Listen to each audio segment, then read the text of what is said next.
Welcome to BS session number 63.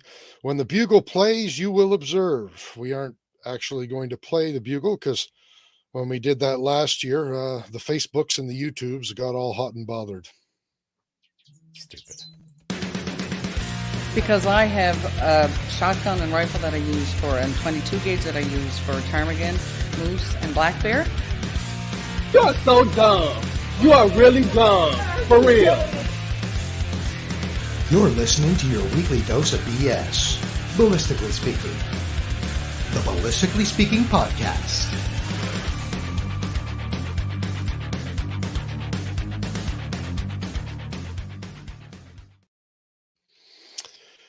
Well, there you have it. Damn stupid. You're damn stupid.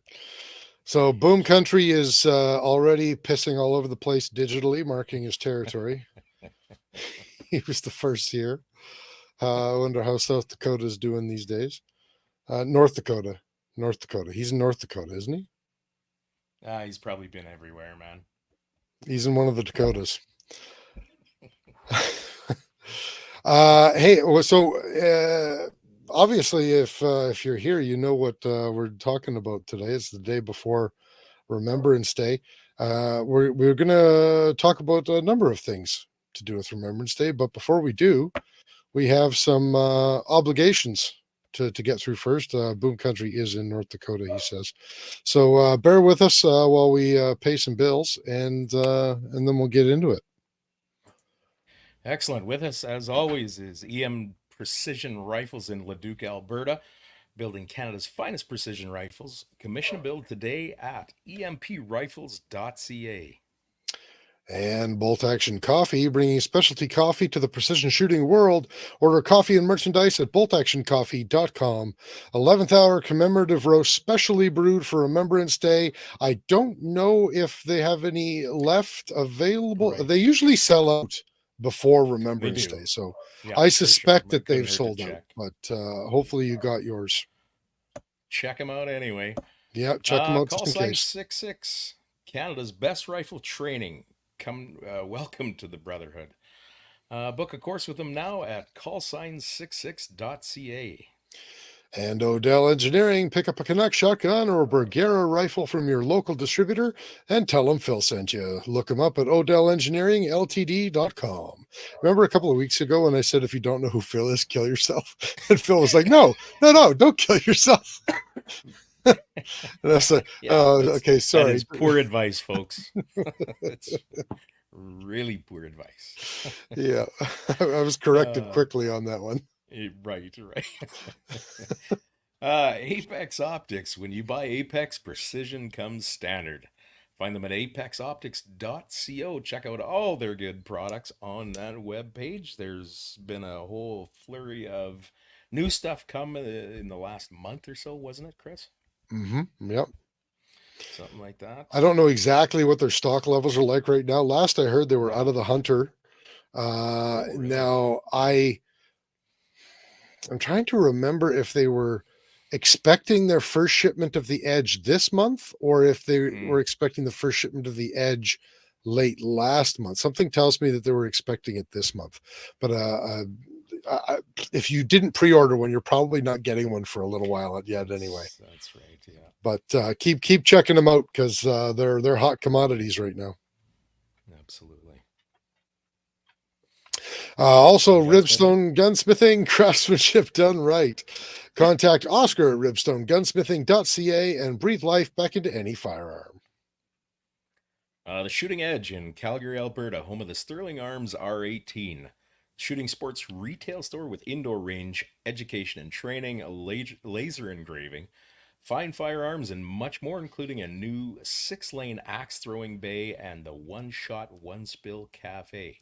Find them on Facebook, Instagram, YouTube, X, and on their website at theshootingedge.com.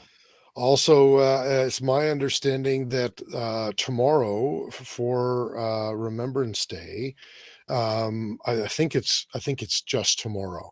If you show either a military or the current military or veterans ID, then you will get, I think it's an hour for free on an axe throwing lane for up to 6 people. and Okay. a free drink for the veteran. Nice. So Yeah, go I was hang out wondering the there other day. if I was you're thinking in about it. if Yeah. you're in Calgary. Yeah. Hmm. Yeah. JR's a big supporter of that kind of stuff for sure. Well, of course he's a vet himself. Yeah. He is. He is. Yeah. Yeah. And finally, March Scopes Canada, the Dion Optical Design line of rifle scopes has a rifle scope for all of your hunting and shooting needs. Find Doug and Nisa at marchscopes.ca. All right, and seeing as Remembrance Day is just around the corner, being tomorrow, um, I've been doing some looking into things. I had a little bit of a disappointment, I suppose. There seems to be a fair amount of people think Don Cherry was right. That choose not to support stuff like this anymore. Yeah. And so I took it upon myself to make everybody around me really aware.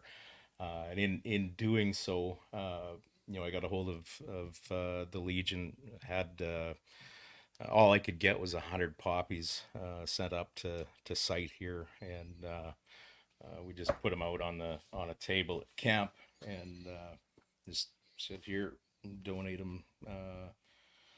To anybody that wants to wear them, wants to participate, and it wasn't long until those poppies were gone. So Well, big check surprise, out. hey? Like there's no call Well, for it, right, but when they're available, people take them to wear immediately, right? yeah, yeah, but everybody wants to see that fucking pride flag for some reason. Hey, Wow, that's Christ. that's that window dressing shit. This is what Some irritates me is that we have to prefer one to the exclusion of the other. It's right, ridiculous. yeah, yeah. It's been an interesting week, sort of wrestling with certain people, management and stuff. But anyway, I should leave that alone. Careful what you Check out say Legion. online. Yeah, really, right? Check out legion.ca and also, excuse me, no stone left alone.ca for ways to support around Remembrance Day. There's a lot of good information, a lot of history in that on both of those websites. Check those out, please. Another one actually that I should have written in there is Wounded Warriors Canada. I've had some students in the past that were involved in Wounded Warriors, and they seem to find it a very useful program. So, Right. I gotta apologize. I just got over a cold, and my throat is not good. I'm still croaky like crazy. I'm surprised my voice is this good right now, but well, you need a drink. clearing my throat all bloody evening likely. So Too bad it's a dry camp that you're at, I don't think that's the answer. because this rum tastes delicious. I bet. um, So Mike says, nothing you can do about stupid people. They make new ones every day. I thought he was, I don't know why, for some reason I read that as stupid assholes. They make new ones every day. And it was just reminding me of the opinions and assholes Yeah, adage. yeah. I don't know They're why. everywhere. We're We're, surrounded. we're surrounded. Did you mention the Gun and Sportsman show? I did not yet. So just a quick shout out about the Lloydminster Gun and Sportsman Show. If you're in Lloydminster, Alberta, Saskatchewan, January 20th and 21st, it's a nice in-between point for both people in Alberta and in Saskatchewan. So if you want to check out that show, and if there are any vendors and that would like a table, they can get it at lloydfishingame.org/contact. Mm-hmm. Also, shout out to Buckley's. Is that what you're drinking? I thought this Tastes was awful. Works I, great. I thought this was a dry camp. Well, it's funny. Oh wait, that would be Uh, NyQuil. That would be NyQuil. in the yeah, right, in the commissary, they've got this stuff, Yeah, that's and the they original also, I Green thought, Death flavor too. yeah, it's something, that's for sure. And then the Buckley's lozenges. Oh, I bet And those taste great. you know, like the outside's not too bad, but it's got a the gooey inside, and honestly, Wait a minute, it I don't has a know. gooey inside? It does, yeah. Ew. But here's the thing: as soon as you get to that gooey inside, I don't know what kind of chemical that is, but it's I don't know, like contaminated bonobo pits or some shit. I, I I don't oh, know what kind of chemical that is. You call it a chemical. That tells you all you need to know about it right there, doesn't it? sorry, guys. All right. Lastly, Sharif that we had on last week's podcast from the Precision Zone is offering 10% off APW Expander Mandrel sets. His, I guess, contribution to commemorate Remembrance Day. Which Check is that awesome. stuff out. Yep. Just a second here. I'm going to get you. I'm gonna put the direct link to the expander mandrels if I can find them in the next. Oh my goodness. There we go. One AB's comment here is little sidebar, but Go for it. he says it seems that after Justice Kane announced that firearm applicants did not need to pay the government's legal fees, Trudeau and Polly wants her to change her mind and make them pay. Of course they do. What a bunch of fucking. Ugh. I can't Ugh. believe Yeah. this country is in. I'm certain that we're inevitably going to talk about them at some point throughout the show, but I don't know if I'm ready to do it just yet. I need to focus on some other things for a moment, if that's all right. Yeah. I do that. Let's talk about Remembrance Day. So Let's do that. One of the things that we did in preparation for the show is we kind of scoured the internet, kind of looking for some interesting facts about not only Remembrance Day, but mostly like World War II, World War One sort of stuff. And we figured we'd kind of go through them and read them on the air and talk about them a little, maybe some of them. I'm sure that inevitably some of these are going to come up with a conversation about Sock Boy, the Little Potato, and the advocacy group for lack of common sense or whatever the hell they're called. But by the way, anybody who's on the show listening, if you guys have any interesting facts about either Remembrance Day or any of the wars, World War One, II, doesn't matter. You can go Korea. You can tell us about Vietnam. It doesn't have to just be a Canadian war or a war that Canada was involved in. We can talk about the more modern wars that have gone on. Hell, I'll even open the floor if anybody wants to talk about Russia, Ukraine, or Israel, Palestine. I'd rather talk about that shit than fucking turd nuts at this point. So if anybody has any interesting facts about that, what does that say when I'd rather talk about war than our prime minister? I think it says a lot. Yeah. It says a lot. Anyway, let's get this started. Let's keep his involvement down to bare minimum, I think. Well, if we get there, we get there. So far today, yeah. If we get there, we get there. Here's it. Actually, let's start this out with instead of one of ours because Mike was Johnny on the spot. This was an interesting one that I knew, but I have completely forgotten about. Hitler's what kind of car is that? I can't remember what it's called. It's like a dark. It's not really like black. It's more like a dark gray. It doesn't have a top on it. I don't even know what it is, but it's freaking old. But Hitler's car is in the Canadian War Museum in Ottawa. It's a Mercedes-Benz. Mike says, what is Hitler's car? Yeah, a Mercedes-Benz. Does not say the year, but it's a W07 W150 Grosser. How about that, huh? Oh, the old grocer, eh? Oh, never mind. I'm sorry. It's a Mercedes-Benz Type 770, also known as a W07 W150 Grosser. Hmm. Grosser, does that just mean like, yeah, I don't know. I don't know what gross means in German. Don't know.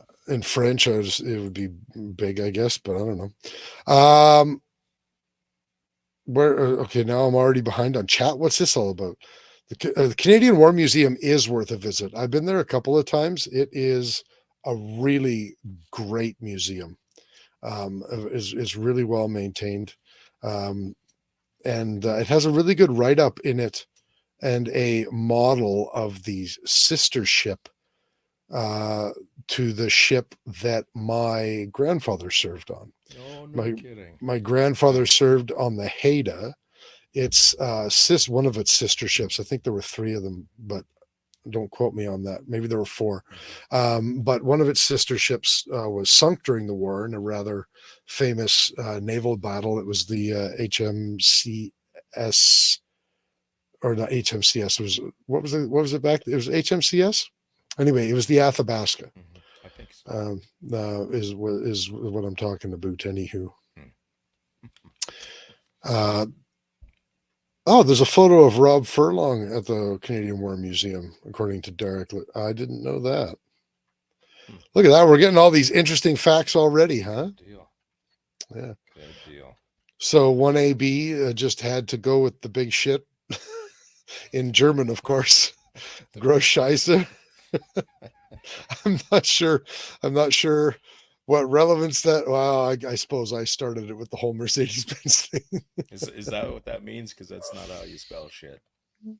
Well, it is in The German, shit. isn't it? No, it isn't. No. SHEI, isn't it? SSER? Yeah. Yeah. SSE. Yeah. Yeah. Oh, well, obviously Jens Jens isn't would be listening very right now. disappointed. He's clearly not online at the moment.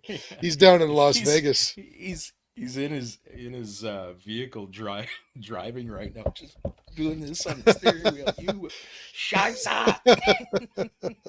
Dummkopf! Has he left Vegas yet?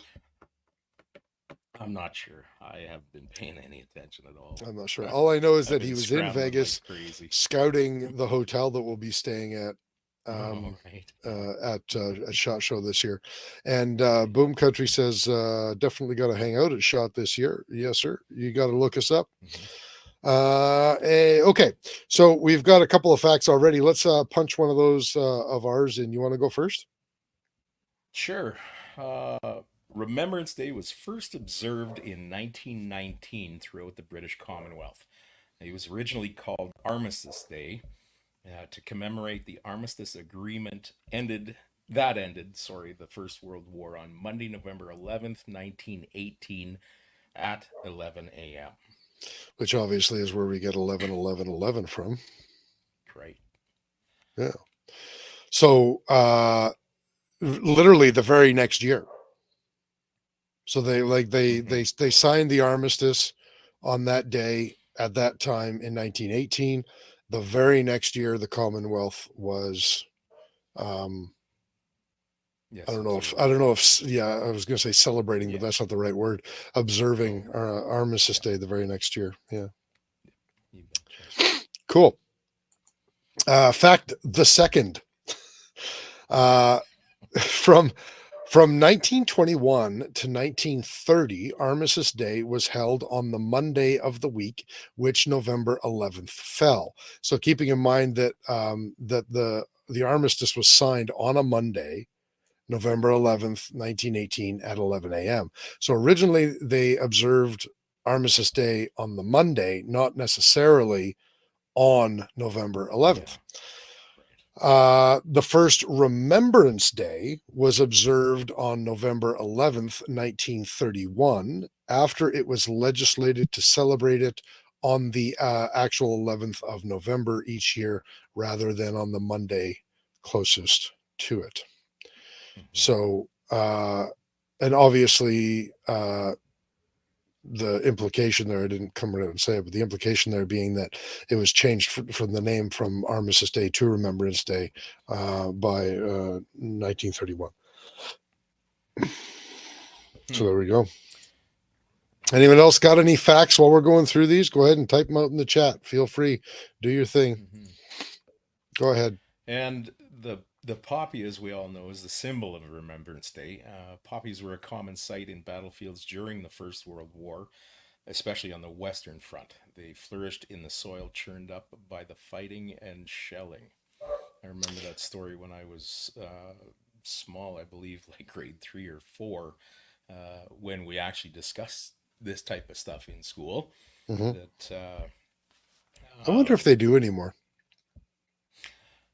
I don't know. I think there's there probably are some schools that do it, but I would imagine maybe some individual teachers. I don't know if it's part of. right. I wonder how many school divisions it's part of the curriculum, like for I history don't know that it classes was or. ever a part of the curriculum necessarily. Just one of these things that we normally recognize and honor, right? Yeah. It's just the same thing as we used to say, "Oh, Canada," Hmm. at the beginning of the school day. So, I remember that. uh-huh. But mind you, we did away with that. And what was that like? Would have been the mid 90s. We stopped doing that, I guess. I don't know. I was seem to through my remember. fourth marriage by then, so way too old. I was only a year and a half away from retirement at that point. Yeah, look at me now. Been a year and a half away from retirement for the last 60 years. So in relation to the poppies, the artillery shells that churned up the soil and maimed and killed soldiers encouraged the proliferation and growth of the dormant poppy seeds that later in their beauty bloomed in profusion on the barren, scarred land. So you guys need to know, we kind of gathered these from various sources around the internet. Some of them are trying to make these facts sound a little more poetic than others. Yeah. So it's also my understanding that a lot of like the destruction of like brick and buildings and stuff put a lot of lime into the soil, and that helped with the proliferation and the growth of the poppies. But yeah.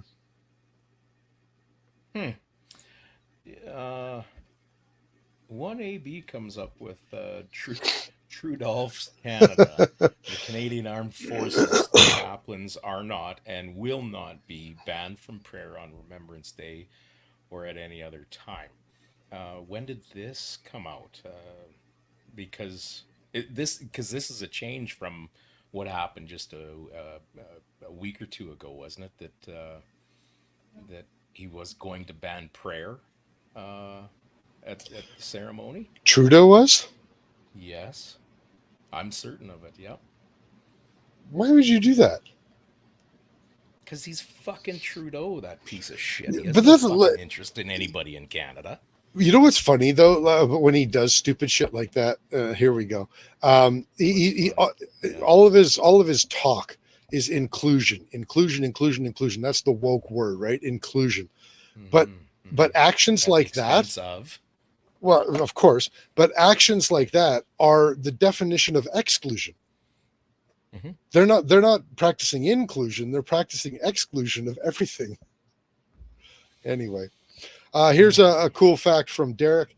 Also, the Cold War actually really kicked off in Canada, 1945, in Igor Guzenko, a Soviet spy defected and exposed a spy ring, the beginning of the mistrust and escalation of the tension between the Soviets and the Allies. Well, that's interesting. I didn't know that.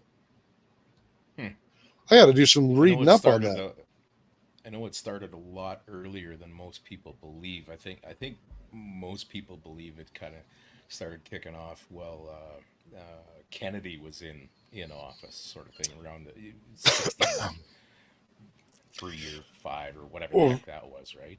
It's my understanding, like Derek was saying, that it really kicked off immediately after World War II, Mhm.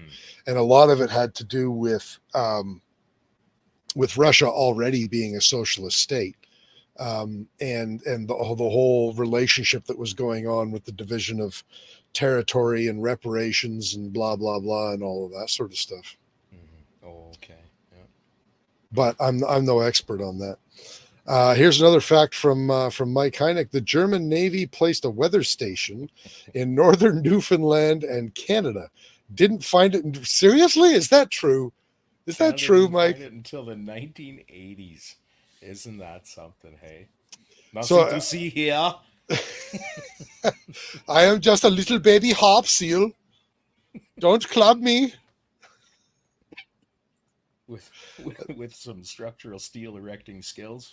Yes. Yeah, that's a interesting little tidbit there. That's pretty cool. I mean, I've never obvious. heard that. It's obvious why they would have had a weather station there, just in case they wanted to figure out some way to start bombing us. I guess it's good to know what the weather's like in the Arctic. What's the long range forecast? Is this a good time for an invasion or not? Well, it makes you wonder. Like, I'll bet you they probably had plans to take Greenland or something like that. Yeah, I'm not sure. I know Because if you think about it, Greenland would be a pretty good attack point on North America to launch from. Yep, for sure. What was that story? Did they there was a U-boat that actually got pretty damn close to New York or some damn thing? A sub. Yes, a U-boat sub. Yeah. Yeah, I've heard stories of U-boats that were right off the Atlantic coast. I thought it was like Boston, but I mean like close enough. Yeah. As well as like U-boats for, I think they were like I don't know if they were caught at the time, but they figured out that there were U-boats off the coast of Newfoundland for like several months after the war ended. Okay. And yeah, Derek is saying U-boats too. went up the St. Lawrence River. Commonly. Like they were a lot closer than we wanted them to be. That's for sure. I wonder what their thinking was there. Like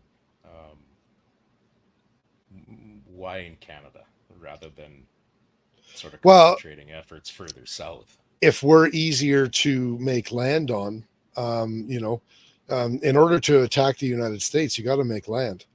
And if we're, more sparsely populated, more spread out by supporting Europe, whatever, maybe they saw us as an easier beach landing point. Right. What's what I'm looking for? I was watching a mini documentary on this next fact from Mike Hynek. Canada also had aircraft carriers at one point. That is true. We actually had several aircraft carriers. I was watching a documentary on it. We had aircraft carriers like through a reasonable part of the early Cold War. So we had officially, I think we had 3 or 4. Looking here. Yeah, so we had the HMCS Bonaventure, the HMCS Magnificent, the HMCS Warrior, and the Warrior had 2 different designations. It was given or sold, I guess, to us, I think, after World War II. So originally it was the HMS Warrior, and then it was either given or sold to Canada, and it became the HMCS Warrior. And then we built 2 more after that. Didn't do a whole heck of a lot with them, though. But yeah, that was kind of cool. Oh, is that Derek is saying, sorry, large amounts of raw materials transport. Also, the USA didn't enter the war right away. Very true.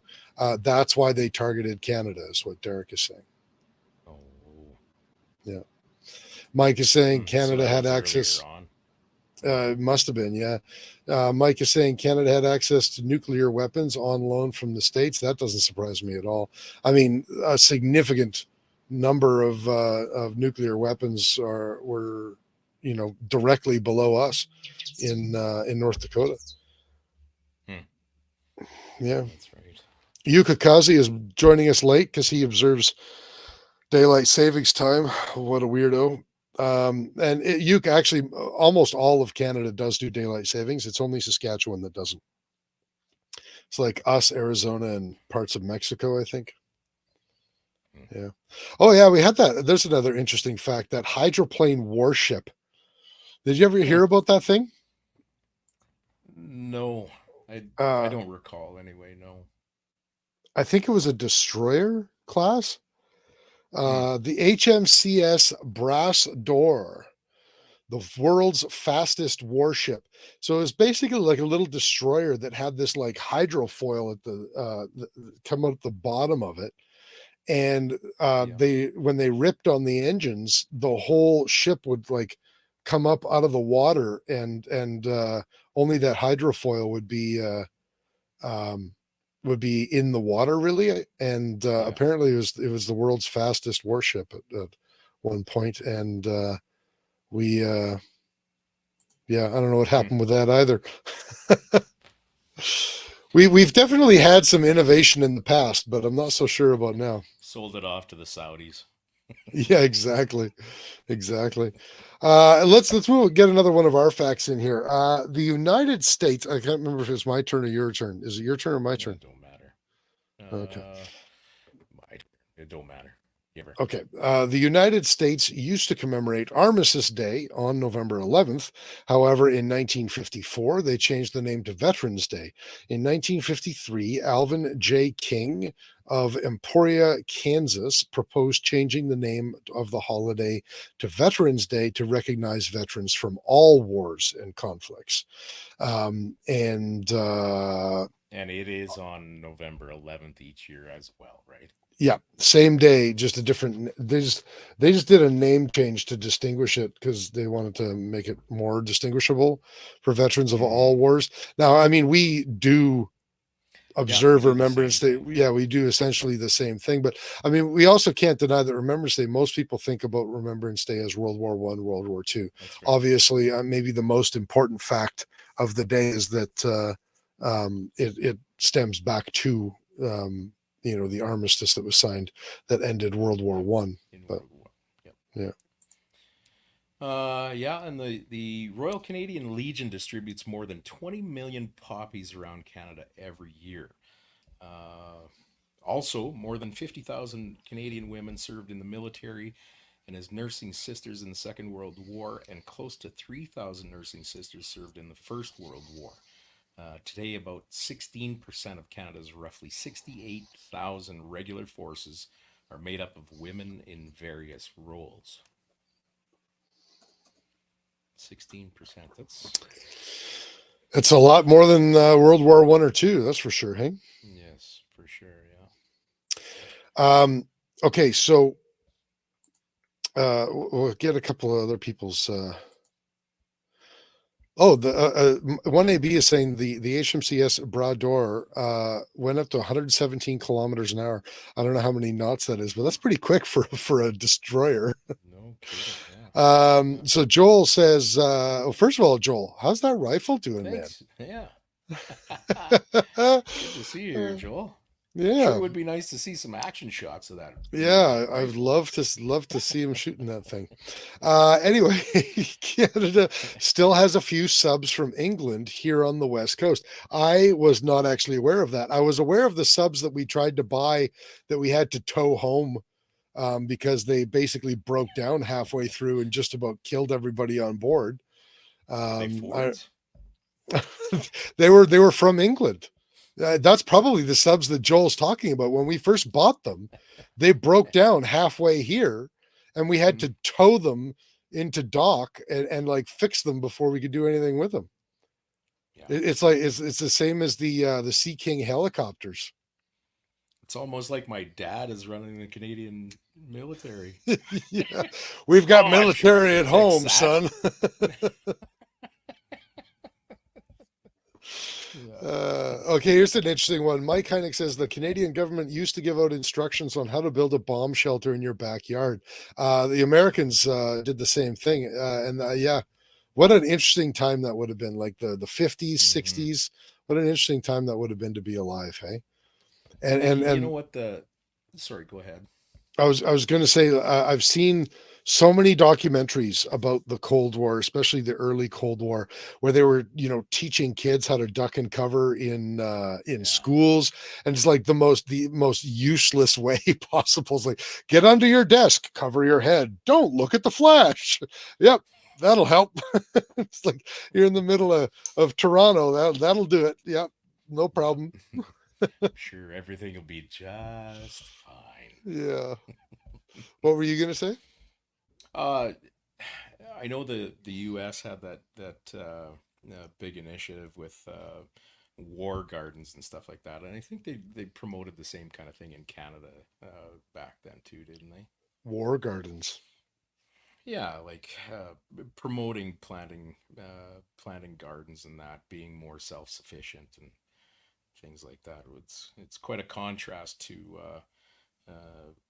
what's going on today, where BC is wanting everybody to register their fucking gardens now. Are you kidding me? No, I am Oh, not come kidding. on. And They've got they like the they highest percentage of illegal grow ops, and we have to right. register our gardens. Oh, but it's for water conservation. Yeah, no, That's I that's what it completely, is. yeah, because growing bud in your basement doesn't take any water. You Fucking can't numpties. control them. It's yeah. Here's a probably a pseudo fact, but I think it's funny anyway. Millennials could not survive on what you would get with World War II ration books. Jens is here now. He's here a little bit too late because we were already talking about gross scheisse. But he says, "Hey there from what is SLC? I'm not sure. Southern Lower Carolina? I doubt he's on the east. He'll tell us what it means. Man, we're not getting through any of our facts because everybody's giving us facts. I like this. Yeah, This is no, great. it's good though. Yeah, Yeah. if we don't get to any of ours, I'm completely okay with this. So Yuke says, I think they taught the whole duck and cover thing to make it easier for corpse retrieval. As morbid as that is to think about, you might Right. not be wrong. Yeah. Operation Salt Lake Barbarossa. City. Yeah. Oh, Salt Lake City, Utah. Yeah. Hey, take a photo of the giant Mormon church for us. So 1AB says Operation Barbarossa is one of my favorite documentaries. I've heard of why can't I think of what Operation Barbarossa was? I've heard of it, but I can't remember what the Operation heck it is. Redbeard. Invasion of the Soviet Union by Nazi Germany and many of its Axis allies. Oh, right. Yeah. Okay, so that was Germany's push into the Soviet Union. First thing that comes up on Google, why was Operation Barbarossa a failure? Well, because they didn't plan for Russian winters. And I think that if I'm not mistaken, a big part of it also is that Mussolini was sucking hind tit in Italy, and Hitler was eventually forced to redirect troops from the Eastern Front to help out Right. Mussolini. Mhm. Yeah. Yes. So much can't All right, I'm going to go on with another one of our facts here. More than 50,000 Canadian. You said that one. Wait. Yeah, you bet. Okay, what am I waiting for? Next. Oh, okay. Yeah. Remembrance Day is a federal statutory holiday in Canada. It is also a statutory holiday in 3 territories: Yukon, Northwest Territories, and Nunavut. So all 3 of them, and 6 provinces only: British Columbia, Alberta, Saskatchewan, Chicheng, New Brunswick, Prince Edward Island, and Newfoundland and Labrador, excluding only Nova Scotia, Manitoba, Ontario, and Quebec. So get your shit together, Nova Scotia, Manitoba, Ontario, and Quebec. Thank you very much. I did not know that. I wonder why the hell that I is. didn't either. I just assumed that it was a statutory holiday across the entire country. And it's for it Hmm. not to be in Ontario, that blows my mind. I don't I understand that used at to all. expect more from Manitoba until they elected NDP this year. I don't know what to expect at all. Oh man, if we ever go NDP again, oh, oof. We got to burn the current NDPers before that ever happens. Figuratively, burn them, right?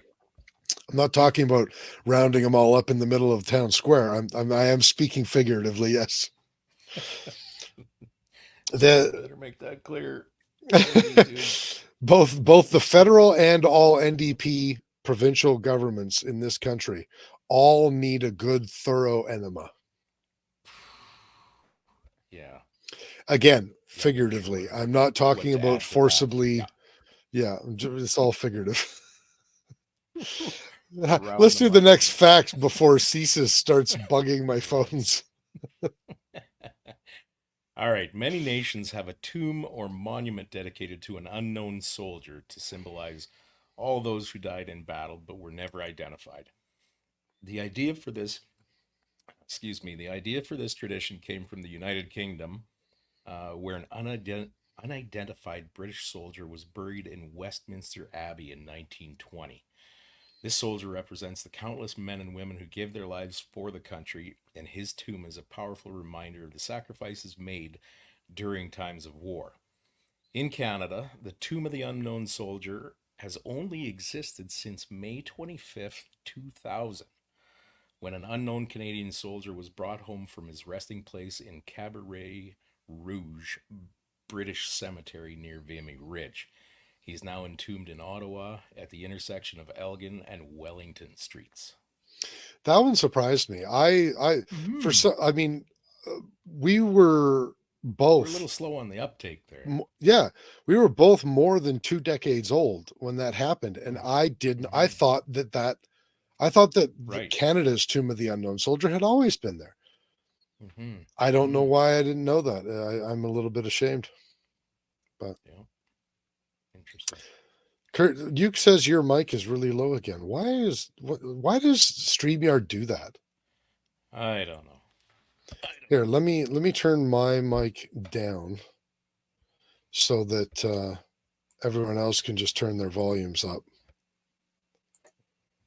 How's that? Am I quieter now? Maybe I can't discern any difference whatsoever.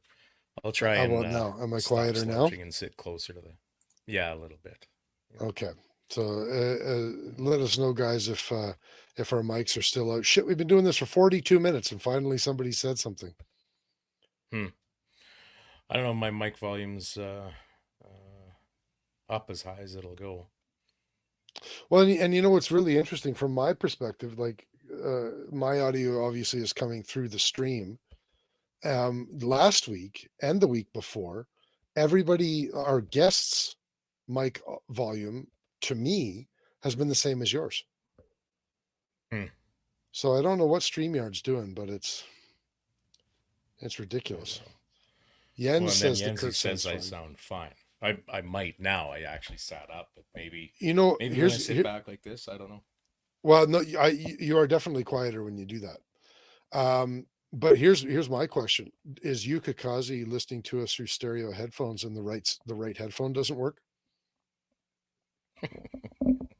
Yuke has a very good point. He Because says that maybe could, my mic just wants to be closer to my handsome face. yeah, sure. It's gonna make me blush. So next fact, Yeah, moving apparently, on.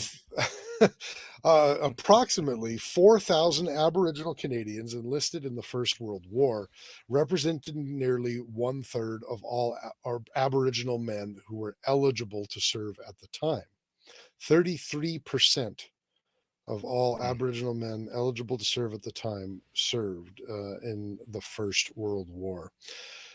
So this fact brings me to an interesting thing that is very contentious and that we're probably going to get in trouble for talking about. Are you familiar with November 8th? I am not. So November 8th has become known as Indigenous Veterans Day.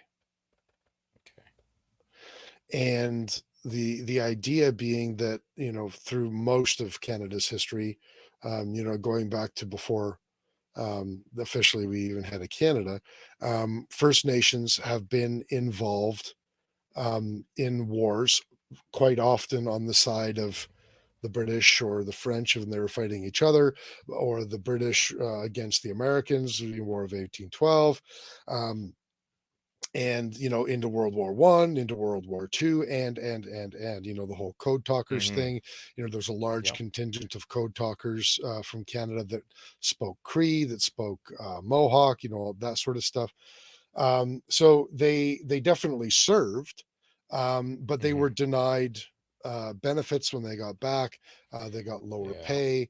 The Canadian government fucked them over in every way, shape, or form when they got back. Interestingly enough, predate this even earlier than World War One. I recently found out that during the War of 1812, during peace talks, there was a proposal to carve out a quote Indian territory that was like smack dab in the middle of like Western Ontario, southeastern Manitoba, all the way down into like Minneapolis or no, Minnesota, sorry, Wisconsin area, that whole thing that kind of bordered the Great Lakes on the west side, and that was Okay. supposed to be an Indian nation carved Right. out in Canada and the U.S. Um, essentially for their role in the War of 1812. And then Mm. that got kiboshed. But we apparently almost ended up with like an actual Indian country, Right. like kind of smack dab in like call it Central Eastern Canada and U.S. Huh. But that obviously didn't happen. And anyway, so this November 8th, I think it was November 8th, I forget the year, but November 8th of a specific year, First Nations were their contributions were officially recognized. So now this Okay. November 8th thing has become an Indigenous um, Hmm. Veterans Day, and I'm kind of conflicted on it. To be, if I'm perfectly honest, I've heard both sides of the story. One side of it says that they absolutely deserve their own separate day because they got fucked over separately, so they should be recognized separately. And Right. so I understand that point of view. I Mm-hmm. also understand the other point of view that essentially says it was wrong to treat them in separately back then, and it's wrong to treat them separately now. And so they're Yeah, I kind of see what you're. against, Yeah. and and then of course there's the contingent on both sides as well. They're like, everything indigenous has to be special, or the opposite of that, that indigenous aren't special and nothing should be special unless it's special for everyone. You know what I mean? So there's the extremists on both sides as well. But Mm-hmm. in that middle ground, I'm not too sure what to think about it or where I stand on it. Well, yeah. Personally, I see no problem with it, at least in this scenario. Um, I think they deserve more recognition and better treatment than what they got Hmm. up until that point where they declared that day. Um, kind of with you in the other respects that you mentioned. But you know what? Amongst so many other special interest initiatives going on nowadays, I have no problem with the November 8th thing for the Indigenous at all. Um, Well, I'll tell you, at I'm a least lot. they contributed positively Yeah, to the country, whereas some of these special interest groups, as far as I can see, do not. I'm a lot more comfortable with the idea of recognizing November 8th than I am with the idea of the white poppy supplanting the red poppy. Yeah, what the hell is that about? It's a pacifist poppy. Okay. You know, This has come up before as yeah. So well. the I think the initial, like so many things on the left, I think it's become Ah, hijacked. fuck. But Yeah. Yep. the initial idea behind it, I think, was to wear a white poppy to not glorify war, but instead to glorify peace. Kind of And missing the then, fucking point. well, yes, um, and um, like so many other things, it just got hijacked, and it's just kind of become a symbol of pacifism, and at that point, I think it very much just becomes a slap in the face to the whole reason why Sure as we hell observe does. Yeah. Remembrance Day to begin with. But yeah. Absolutely. Anyway, that's our unprofessional opinions. Here's another fact from Mike. The attrition rate of the Royal Air Force bomber command raids was around 53%. And that is an interesting fact. I was actually listening to the radio. I can't remember if it was today or yesterday, and there was somebody on the radio talking about their so their great uncle, two of their great uncles, and their grandfather were all RAF or RCAF pilots, and all in, I think, World War II. And he was talking about, he's got a photograph of his great uncle and three of his chums, I guess, whatever, however you want to call them, fellow pilots. And he said, like, and he says, in this photograph, only two of the four people made it through the war. The other two died in their planes. And he was saying that, like, this photograph is representative of the casualty rate of Air Force pilots Yeah. Right. I got you. during the war. So yeah, really interesting. Hmm. So here's an opinion that I respect. Todd Wilson, obviously, Todd is a veteran, and Todd's opinion on white poppies is that white poppies are fucked. Just Clear and concise. clear and to the point. Yeah, and I kind of agree with him. I kind of agree with him. What Yeah. um Kind of a funny story. Go for it. Going back to the Royal Air Force. It's funny, when I was a young guy, I worked at a machine shop, and we had this old guy named Frank. He's an old Polak, and before I really knew him, he'd be at the shop early every damn is day. Polak Probably. a correct term? I thought so. I don't know. It Polish might guy. be. Yeah, okay. Well, Polak anyway. might be correct. I don't know. Anyway, carry on. Anyways, he'd never say anything to me, but when I came out of the locker room to go to wherever I was working, he'd go, and it's funny. He always called me Mrs. Kurt. He thought it was a big joke, and he laughed. The way he laughed was psst. That's the only the only sound you ever heard out of him. Yeah, the when he snaky laughed. weasel laugh. So I'd go walk by him every day, every morning, and he'd go, Mrs. Kurt, why you not like Polak? And he'd just walk away. This went on for a couple of weeks. Okay. And I'm like, Frank, what the hell are you talking about? What did I do to indicate that I didn't like you? And anyway, so he finally relented one day. Mrs. Kurt, why you not like Polak? And I'm like, okay, what's going on? So he told me back in World War II, the Polish Air Force went to Britain to train with the British Air Force, right? The Royal Air Force. Yeah. And the Polish men were screwing all the British women. So the British men started hating all the Polish pilots. He figured out I was English, or at least partly anyway. Well, I don't like Polak. Was he trying to insinuate that you may be Polak? No, no, no, Okay. no. Uh, Kind of interesting how some of those things come out. yeah, Trying to exactly. teach a young guy a lesson, I guess. Yeah. Again, speaking about Royal Air Force, here's another fact from Mike. The Royal Air Force mainly did night bombing raids while the U.S. did daytime raids. Well, I could certainly see that increasing your casualty rate, especially with the technology from World War II, right? Yeah.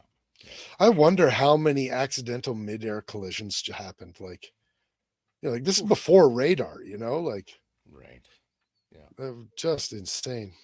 A dogfight in the pitch black, because I'm sure a lot of these, especially early on, were to intercept German raids, like blitzkrieg bombings, Right.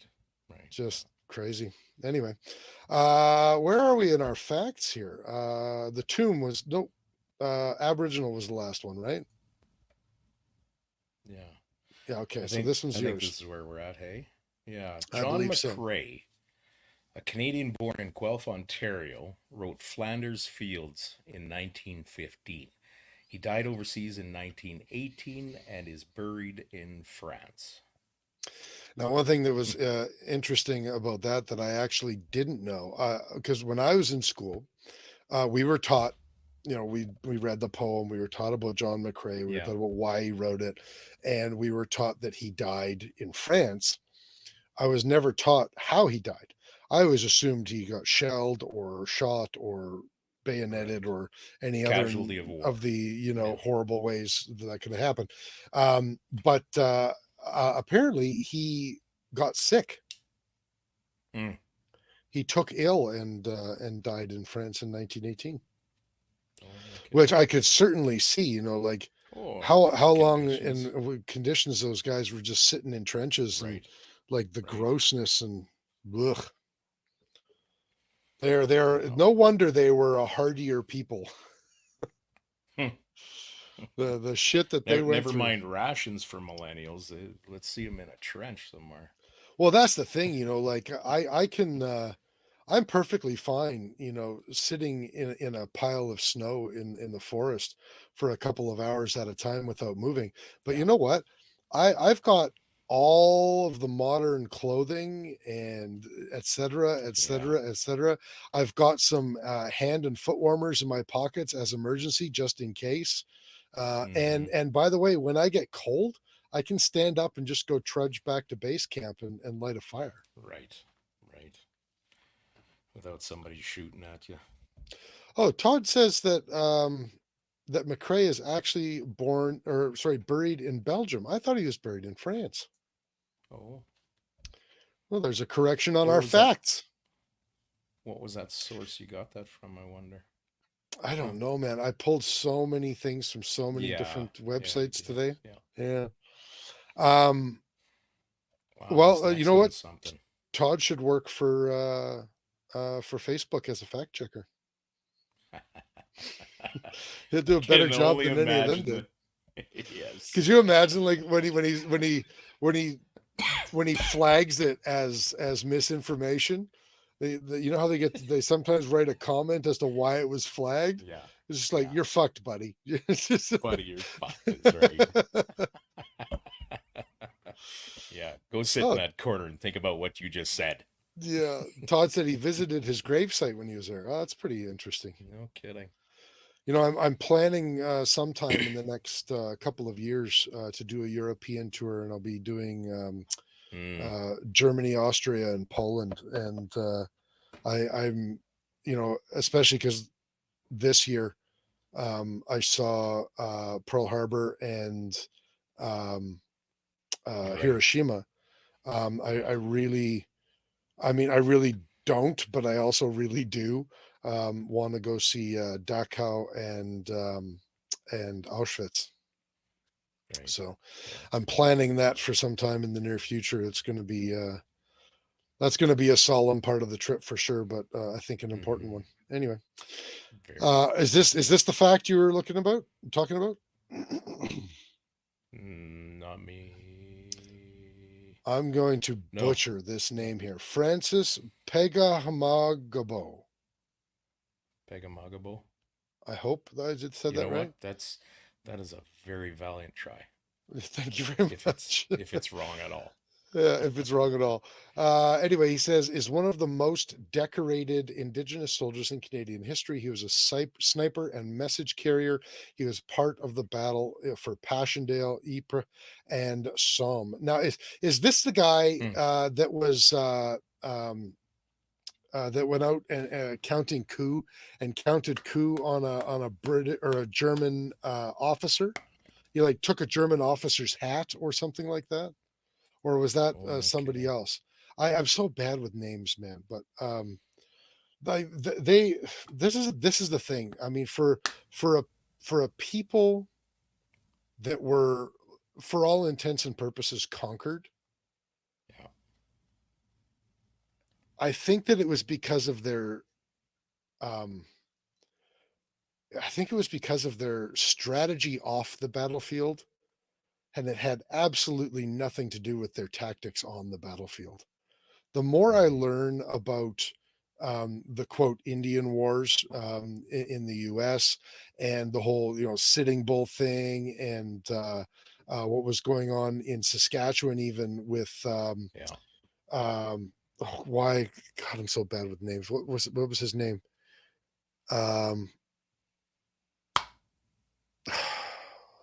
The You're not talking about Riel. No. I'm talking about No. the First Nations leader. He surrendered at Fort Battleford. No, not it wasn't not Métis. He was Cree. Chief Poundmaker. Okay. Like Yeah. when you start delving into the actual battles, the fact that these people were outgunned and outmanned most of the time, they fucked up like the Canadian military and the American military a lot. Like they won so many of the wars, and like embarrassingly so for the other side. Yeah. But so many of the battles. But obviously they lost the war in the end. Well, Um, I think there were two things. They're they're tough sons of bitches, yeah. and B, they weren't restricted by rules. Well, their own rules. They just didn't abide by British, Spanish, or French rules or American Right. rules, right? Right. I mean, they certainly had their own rules, and they were strange fucking rules. But I mean, the whole counting coup thing has always fascinated me. Obviously, I'm interested in warrior cultures and the tribes that did count coup, because obviously you can't paint all indigenous people with one brush. They were like a No. plethora of tribes, but the tribes that did counting coup as a part of their culture, um, man, what a phenomenon. Like if you're trying to raise Explain warriors. counting coup to us. Well, a big part of counting coup was getting as close to the enemy as possible and essentially harassing them Oh, without right. engaging them, and often Okay. without even being seen. So when they were counted coup on each other, it would be like you'd go into an enemy tribe's encampment and steal a horse, or obviously after the colonials came, or I you'd didn't know steal that this or that's you'd what that steal was that. called. Yeah, I Yeah, it's remember called reading counting about it coup. years Yeah. ago. But And maybe Todd was saying Tommy Prince. I think it is Tommy Prince that I was thinking of, that he counted coup on a German officer and like stole. I can't remember exactly what it was, but I think he stole his hat or something like that. Like we're ha, talking about, like, in some cases counting coup, like they were close enough to touch the person. And you're okay. at war with this person. You literally could have just knifed him and be done with it. But the whole Right. point of counting coup was to harass your enemy, not to show bravery, not to kill them. Yeah. Right. And it's like it's literally turning war into a freaking game. And like I can only Hmm. imagine the mindset required to be able to do that. Yeah, but can you Especially, imagine what mindset that person uh, that woke up to discover that his hat was gone and that I somebody had know. been there? What effect that would have? Like, You I want to could have talk just about fucking died. psychological warfare? Like, Right. holy Right. shit. I Like, think that you, was a big part of it. you got to like leave them a little note that just says boo or I owe you one hat or, something like that, Hmm. you know? Yeah. But Yeah. wow, Yeah. what a way to fuck with your enemy, anyways. No kidding. Yeah. Yeah. To be fair, Here we British go, Todd. strategy was wear red and stand tall in a line. Yeah. Mike's not wrong Yeah. about that. Well, that's exactly what Yeah. Poundmaker did. So the whole point was that Poundmaker's people, and there's questions about whether Poundmaker led them into to Battleford or Poundmaker's brother did it. Apparently his brother was a lot more like into fight them at all costs than Poundmaker was. But Okay. that doesn't matter. What happened was Poundmaker's people wandered into Battleford, and all of the colonists got all freaked out. All the civilians. They Hmm. evacuated the whole town and went and hid in Fort Battleford. Okay. And so Poundmaker's people were starving. We're talking like this is Right. the buffalo are already gone, right? So they basically ransacked the houses and they stole food and they stole supplies and all this kind of stuff, and then they just left the town. And so the detachment at the fort, it was an RCMP fort. I think uh, I think they were still called Northwest Manna Police at that point. Hmm. Don't quote me on that, but anyway, it was the police detachment at the fort. They called in the British uh, army. It might even be the Canadian Army at this point. I'm so bad with the years as well. It might have been after Man, 1867. you're doing so well, I think, to remember all this I, I stuff. I That's remember some of the pretty facts, but a amazing. lot of those details I can't remember. Yeah. Anyways, Good for so you. they brought an army detachment up, and Okay. basically they treated the whole thing as an Indian uprising. Yeah. And so I forget the name of the hill. It's a Cut Knife Hill, I think, Okay. just north of Battleford. That's where the army met them. But Poundmaker was smart enough to put all of his people in the trees at the top of the hill. And Right. the army, like they had all their guns and everything, and they outnumbered Poundmaker's people as like 3-1 or something like that.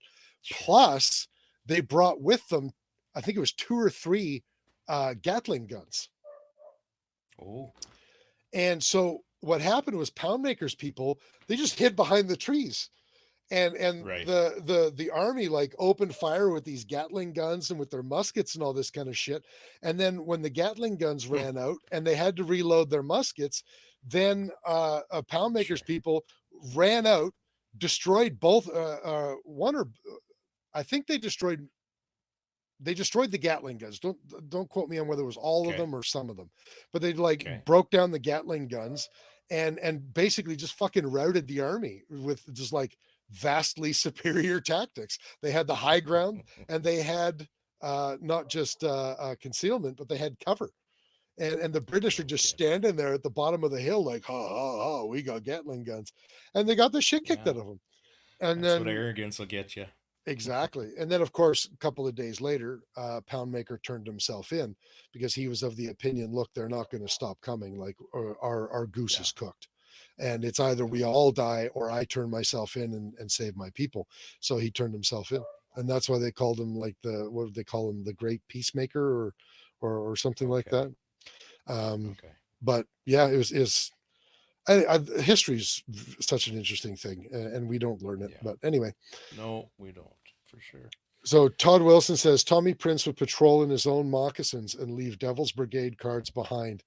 Oh, see, there you go. Leave Devil's Brigade card. Like that's gotta fuck with people, right? Yeah. Todd says guy was a fucking warrior, like no doubt, right?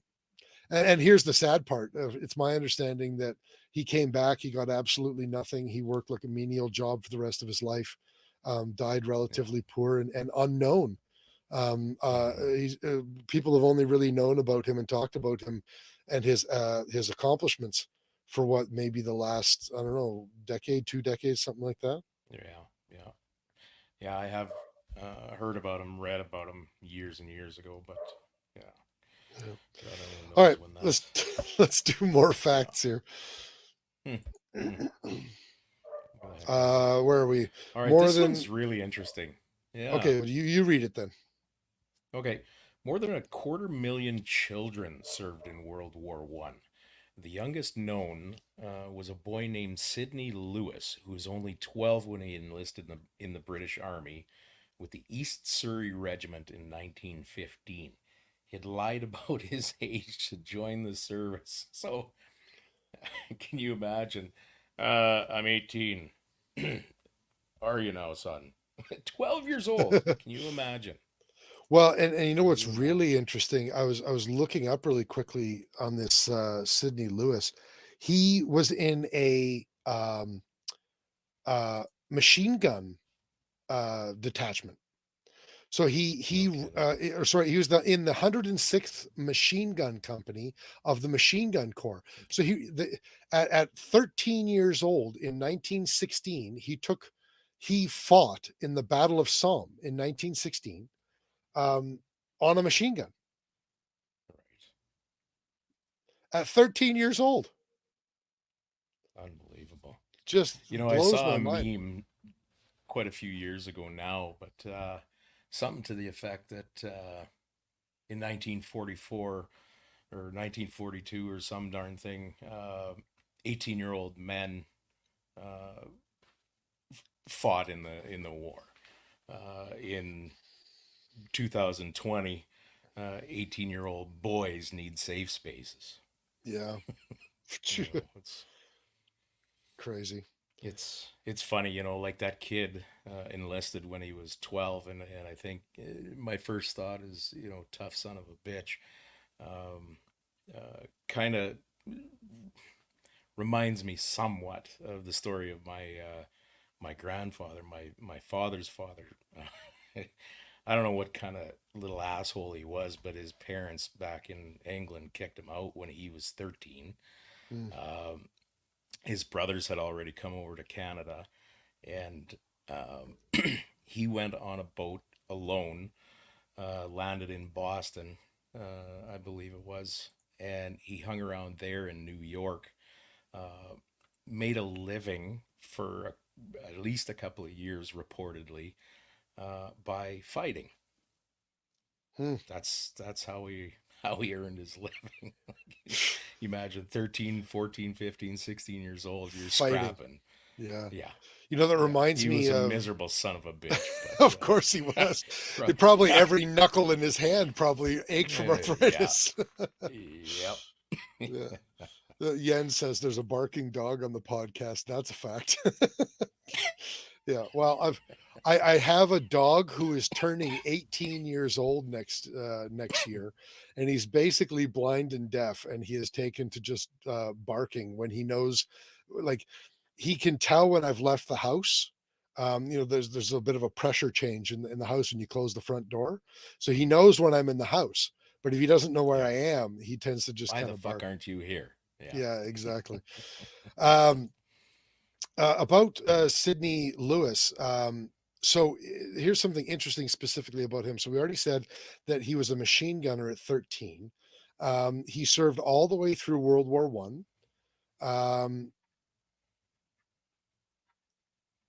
Sorry, he did not serve all the way through World War One. Huh, here's interesting. His mother forced the War Office to release him when she found out where he was when a comrade that he was serving with was home on leave. So his mother called the British War Get Office and back was like, here. "He's 13, you sons of bitches, get him back here." What a ballsy dude. Uh, Uh, but mom, and how's this gonna look to my friends? that's amazing. So apparently they refused to discharge him until she provided them with his birth certificate. So he was awarded the Victory Medal and the British War Medal, and then he Wow. re-enlisted in 1918 and served in the army occupation in Austria. So after he was legal age. After that, he joined the police force in Kingston, and he served in the bomb disposal unit during World War II. And then apparently he became a pub owner in East Sussex after World War II until he died in 1969. Wow. What a ballsy dude. That's something, eh? Holy cow. Yeah. So Derek says not to get, you always go, whenever they say not to get political, but here we go. Before the indigenous people had any rights, be it a democratic, etc., there was not, to my knowledge, any restriction of the indigenous ownership of firearms. They were not recognized as persons enough to vote, but there were people worthy of firearms ownership without restriction. Let that sink in. Actually, I'm of a bit of a different understanding about that, because it's my understanding that one of the first things that the Northwest Mounted Police did, so I found this out. So I took a trip. The first Northwest Mounted Police detachment was in southwestern Saskatchewan at Fort. I'm trying to remember so many things on this episode. I'm forgetting so many of them. I wanted to say Carleton, but it's not Carleton. It's Fort. It's named after the commander of the fort now. And then the first commissioner of the Northwest Mounted Police, and I can't remember his name. Anyway, one of the first things that they did, Fort Walsh, thank you, Todd, Fort Walsh. One of the first things that they did when the Northwest Mounted Police got there after the Great March West was start putting restrictions that would not allow First Nations to have firearms off of the reservations. And it had to do with their designations as a person. They were not recognized as people, the same as, for the longest time, women weren't recognized as people to vote. And for a very long time, they were not allowed off the reservations, period, let alone with firearms. And if they did come off the reservation with firearms, it was considered like an act against the crown,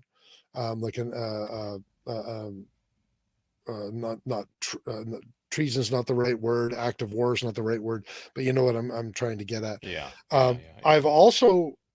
I'm not as certain about this. Maybe somebody knows more about this and they can correct me, but the gun legislations in the 1930s that first had us registering, I believe it was just handguns, I think, was there were parts of it, that legislation, that were designed to prevent certain types of ownership by First Nations as well. They didn't want them having anything other than long guns. So the rest of Canada was registering things like handguns, and First Nations were excluded from that. They weren't allowed to have them at all. However, them owning firearms is supposedly a treaty protected right under most of the treaties. Right. Yeah. So they which is why we didn't mention it, but somebody had mentioned it earlier in the show. I think it might have been 1AB or somebody was talking about how the indigenous groups just gave it to the Senate on Bill C-21. That's why C-21 was scrapped last time, is because of the infringement on, and that's why the Order in Council exempted them, because the treaties expressly forbade passing any laws or legislations or regulations that infringe on that right. What's 1AB saying? Oh yeah, you found it. Yeah, the indigenous. Yeah, so he said the indigenous certainly told the C-21 committee and senators where they could stick their firearms ban this week. Yeah, exactly. And 1AB also mentioning, I didn't know this. He's saying the First Nations in Nunavut don't even have a CFO.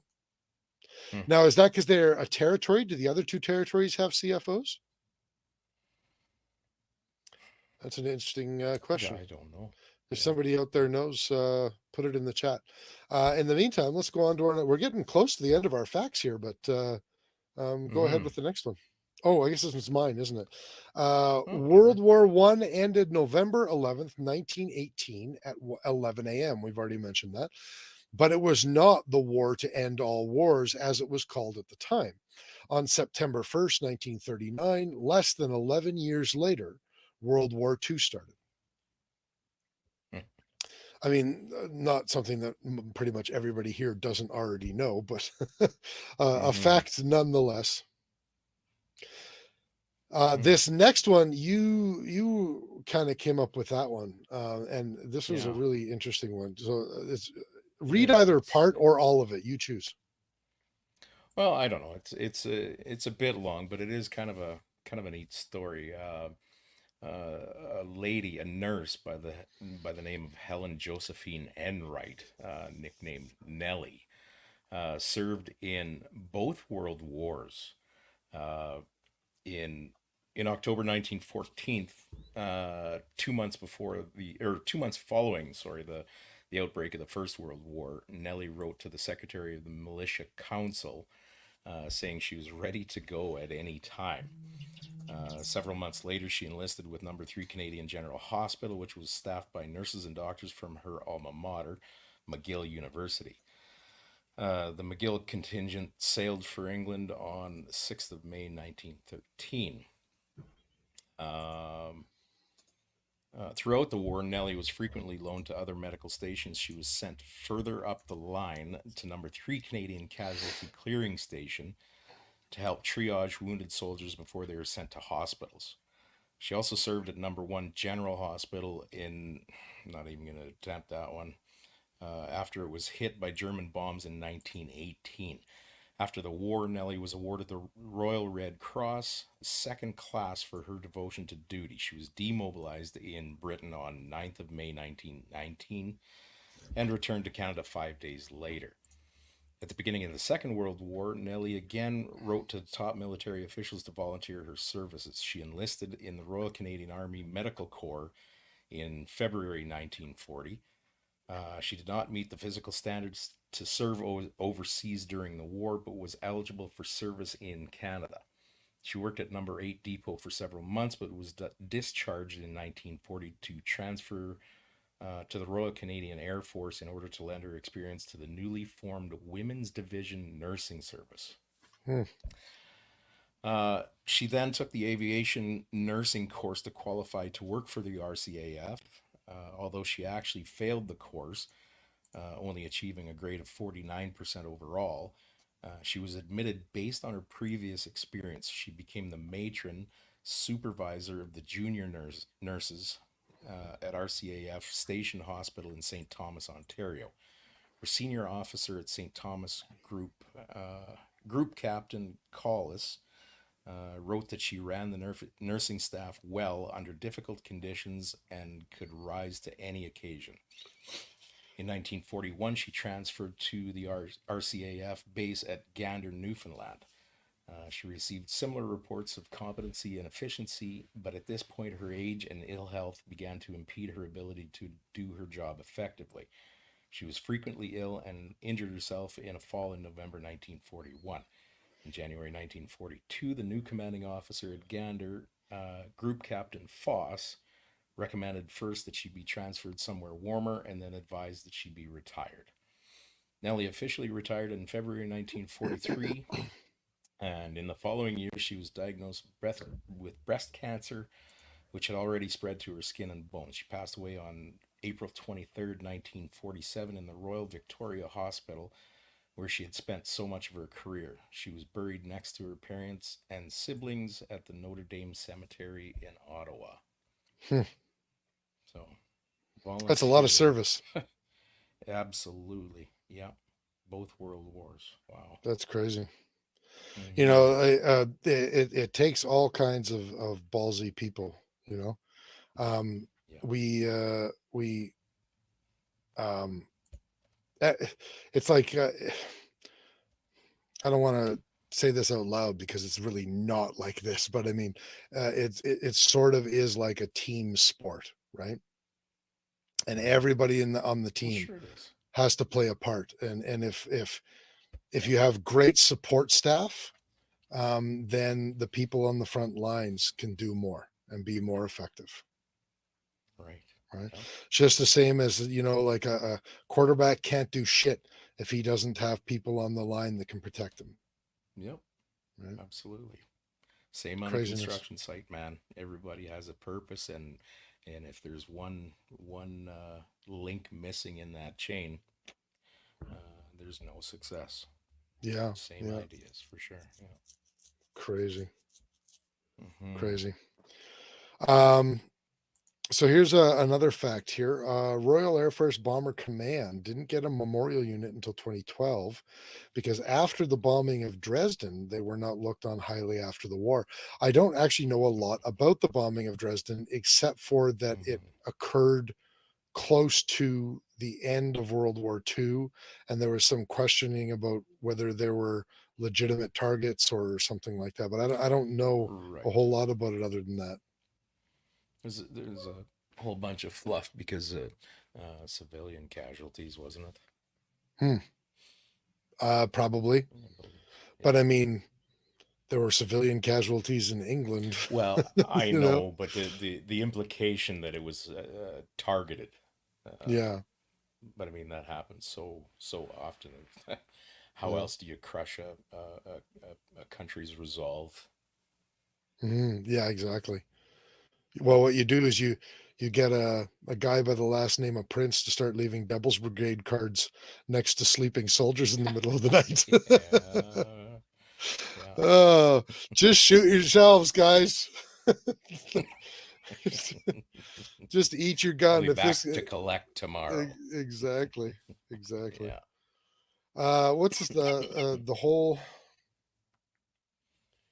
I don't know anything about this. Yuke says I the don't know whole what that is. memento Memento mori mori. phenomenon that swept over English speaking countries was pretty neat too. I don't know anything about that. Hmm. Here is an interesting fact that I did know about. The majority of the uranium for the Manhattan Project came from northern Saskatchewan. The plane that flew it out of the north is on display in the Winnipeg Aviation Museum. That I didn't know about the Aviation Museum. The next time I'm in that crap hole of a town, I think I'm going to have to go to the Aviation Museum. I've never been there. Mm-hmm. Mm-hmm. That was either Yeah, Uranium City or Clough Lake. I think Uranium City. that would make sense. Yeah, yeah. Yeah, right on the Just Athabasca shores. talking about support staff. Cappy says 2 supporters for every assaulter. He would know. Yeah. Yeah. Yes, he would. Yeah.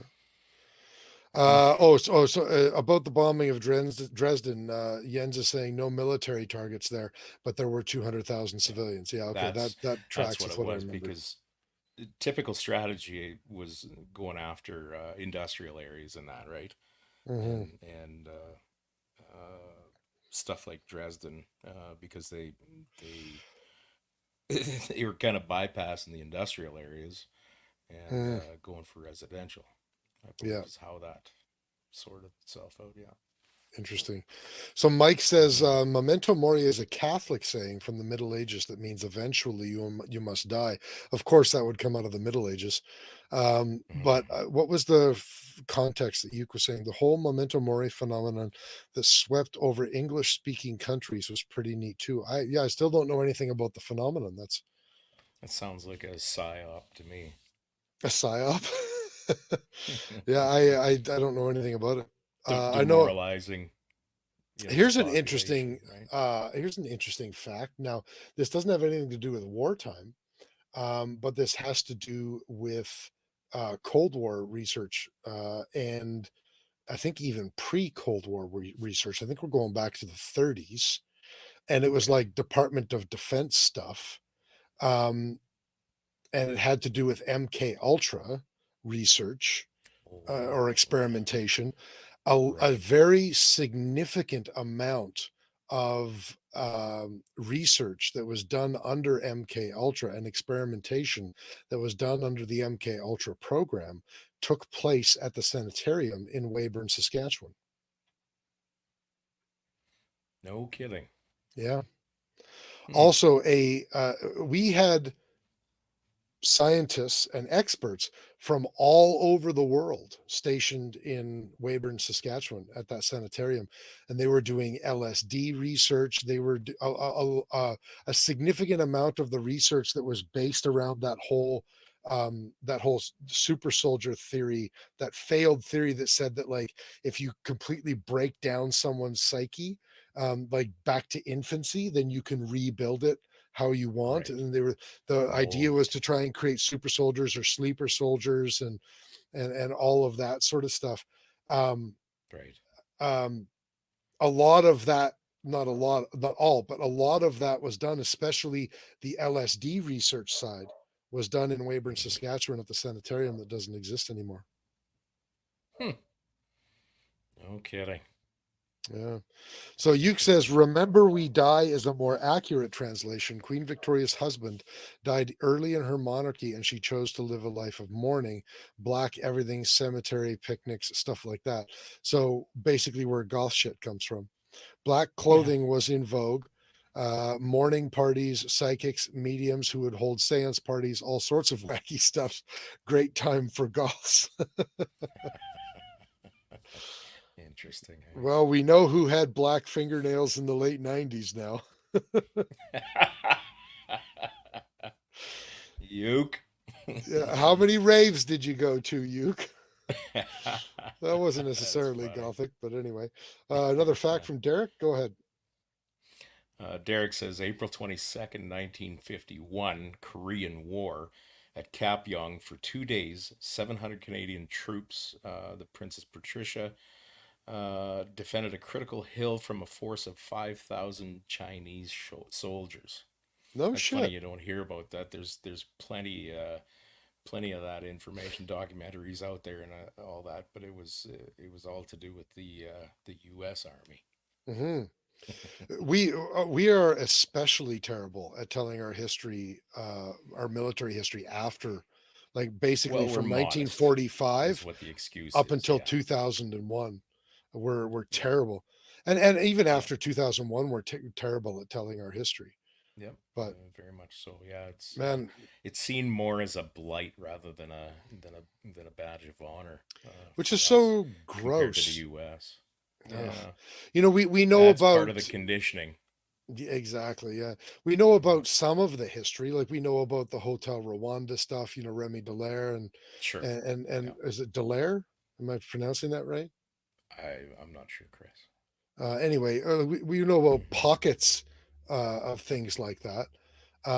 Yeah. But yeah, that's really interesting. Hmm. Cold War fact from Mike Hynek. We're out of facts, so now everyone's just giving us theirs. Cold War fact: there was 2 Cuban Missile Crises. That would be crises, Mike. We only Yeah. know about one, and JFK was on a meth cocktail when he met with the Russians. What's the other missile crisis? I didn't know there Hmm. was a second one. That's an interesting tidbit. Marilyn Monroe was on the meth cocktail when she sang "Happy Birthday, Mr. President." That doesn't surprise me. I think Marilyn Monroe was on a few cocktails Maybe.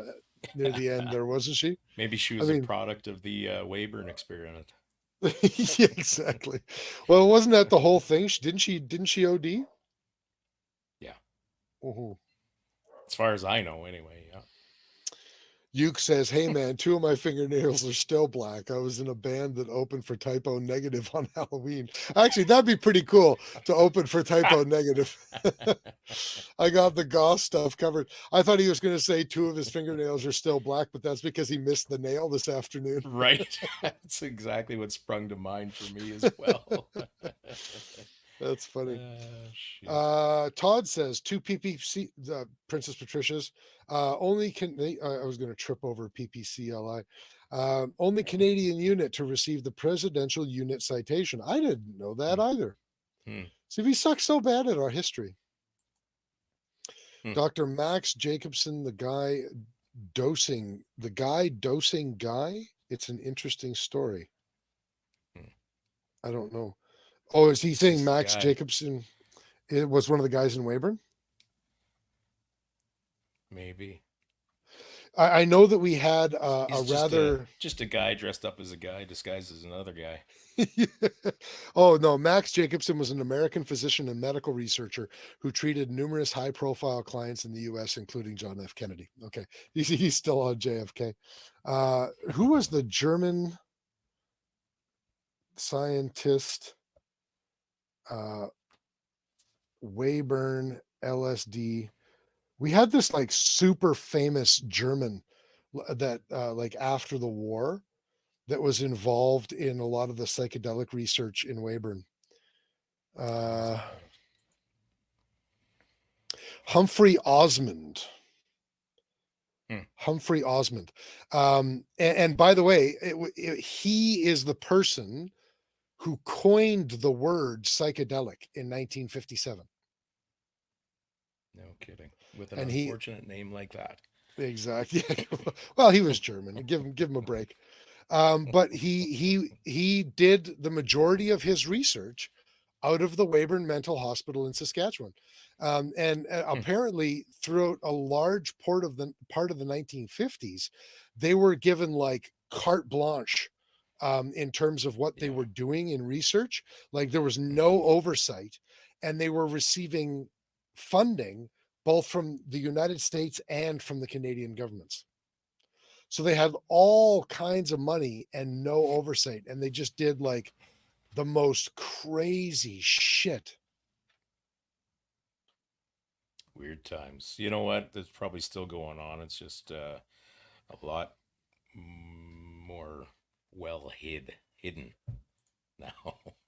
Well, sure. Well, I think there's a lot more oversight now than there used to be, though. Yeah, a lot more hush hush stuff going on too. Probably, yeah. Hmm. Now I'm trying to think.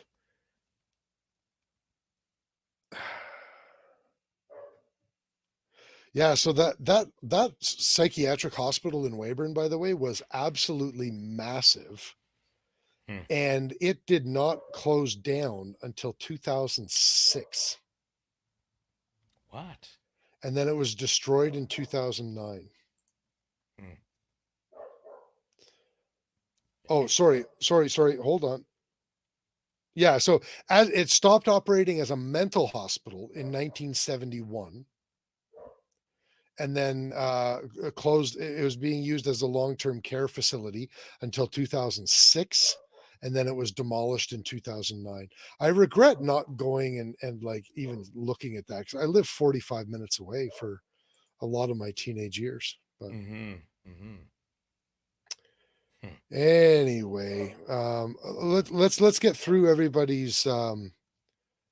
um, comments here, and then we'll call it an evening here. So, oh, sorry, you brought one up. What you go ahead.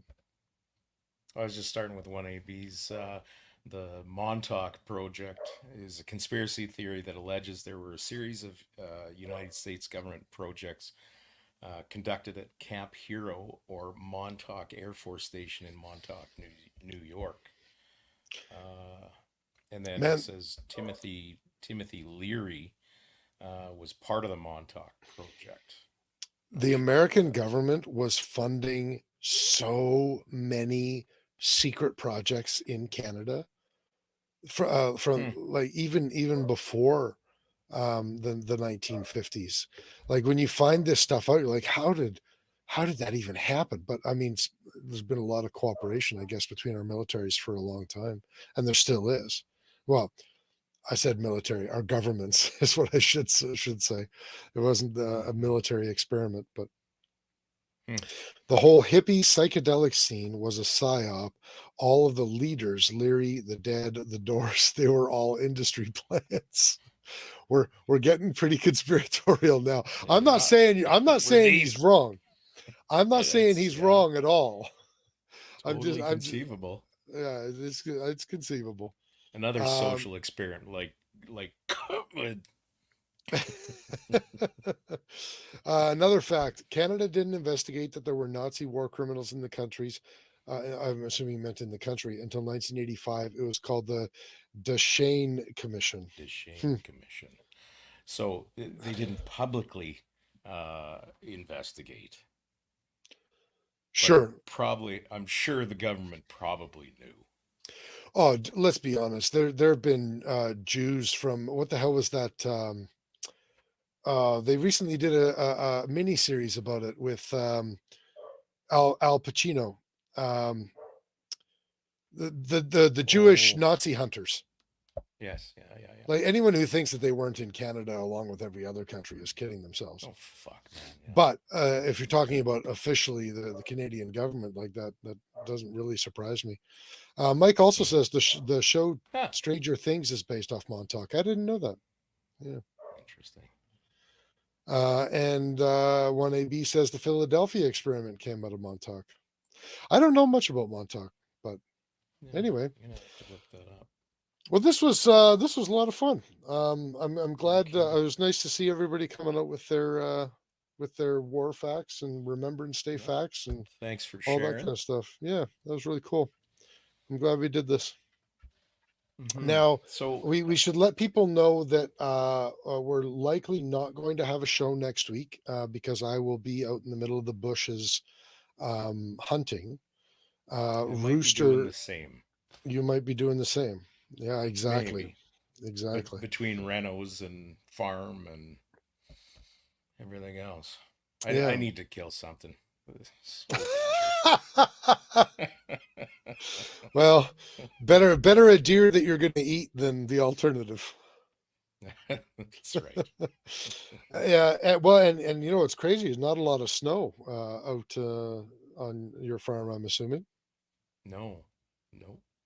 So it Pretty wouldn't be barren. that hard. I don't know. I haven't been there for a couple of weeks now, but Well, it's still been uh, above zero, and we barely had any snow. and it was raining just the other day, wasn't it? Yeah. Well, I thought I heard. now up west of Prince Albert, where I'm hunting, there's been some snow. Not a whole lot, but Okay. there's snow on the ground there. So I'll be hunting in snow again.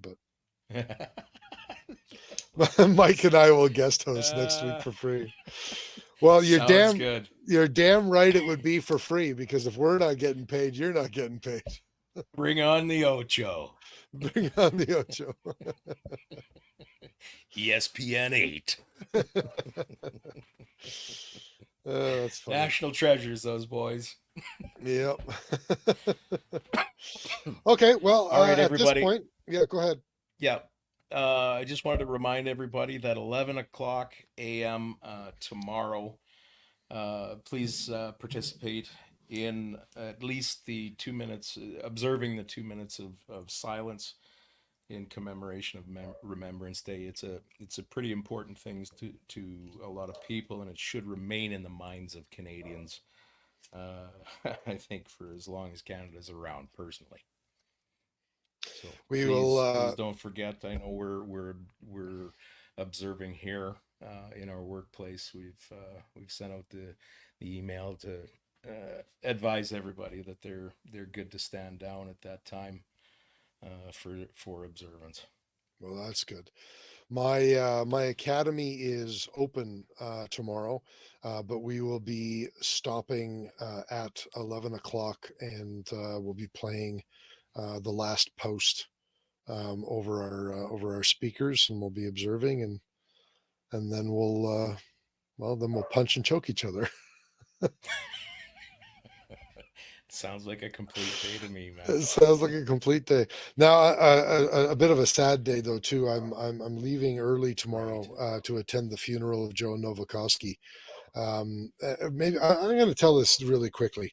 I posted about it on our social media page, but so Joe is a student of ours at the academy. He trained Muay Thai with us, and last weekend he was out of the cabin with his family.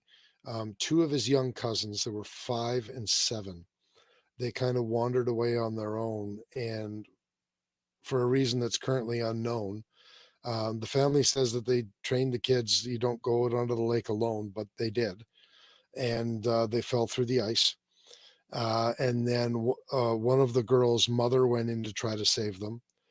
And Joe and his uncle Kris also went into the water to try to save them. And I've heard a couple of different family members have kind of said it differently, but the crux of the story is that Kris and Joe were able to save the mom. They were able to get her out of the river or the lake before she died. And collectively, along with a couple of other family members, they were able to save the 5-year-old. But when Kris and Joe stayed in the lake to try and save the 7-year-old, them and the 7-year-old all drowned. Well, I don't know if drowned, succumbed to the cold, whatever. Right. So I'm kind of telling this story as much as I can because there's so many examples in our world of cowards and weak people. And this is an amazing example of some people who still have courage and, even to their own detriment, some people who believe in doing heroic things when they're important. You know how important, where they place the importance of their own lives versus those others, right? Yeah. Well, and for the record, like Joe was 28. His uncle Kris was 38. I think he was 38. And they're in no small part, they are responsible for saving the lives of a 5-year-old girl. They gave their lives to help save a 5-year-old girl. And it's tragic that they died. It's tragic that they couldn't save the 7-year-old girl that was, also in peril. But it's, what's crazy is that I only knew Joe he's only been training with us for about 7 months. I've trained with him a couple of times, talked to him every time he comes in. He's been a fixture at the gym for the last 7 months, but I didn't know him for very long. But I won't forget the guy because as far as I'm concerned, he's a symbol of how not just men but people should be, and yeah, he'll just be. He's a symbol of that for me now. So I'll be going to his funeral tomorrow is why I started to say that. So so that's going to be a rough one. But yeah. So well, thanks for that, Kris. Yeah, that's my tomorrow. Okay. Well, so I guess no show next week, and we'll see everybody 2 weeks from now, and have I don't want to say have a great Remembrance Day, but I mean, be well, I guess, tomorrow, and we'll see everybody next episode. All right. See you guys. Thanks for coming. But some of these bullets, as you saw, have an incendiary device on the tip of it, which is a heat-seeking device. What you just said is one of the most insanely idiotic things I have ever heard. Everyone in this room is now dumber for having listened to it. Welcome to your weekly dose of BS, the Ballistically Speaking podcast.